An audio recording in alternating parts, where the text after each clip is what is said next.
طيب القصة ما فيها ان في طبعا شكاوي رسمية واستغاثات. في شكاوي رسمية واستغاثات من العملاء طلبوا تدخل رئيس الوزراء ووزارة الإسكان، بعضهم يدفع قسط كل شهر طبعا، أو كل 3 شهور على حسب البيمنت بتاعته عاملة ازاي من غير ما يستلم. طبعا دي مصيبة.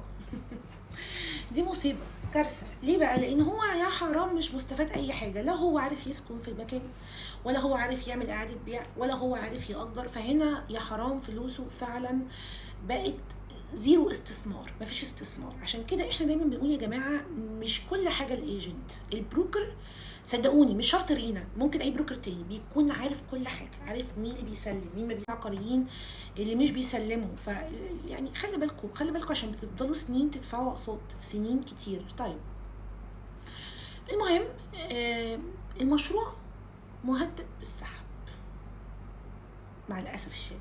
ليه؟ ها؟ عشان في شروط من الدولة عشان المطور يحتفظ بالأرض. إيه هي الشروط؟ يفتح حساب مشترك مع الجهاز، ده أول شرط. يسدد غرامات التأخير، تاني شرط. يقدم جدول زمني واضح للتنفيذ، ده تالت شرط. حسب الملاك ده ما حصلش. طبعا الملاك اللي هم بيتفرجوا عليا دلوقتي، تمام؟ فلو حد عارف حاجه يا ريت يبلغنا، عشان في ناس تانية تعبانه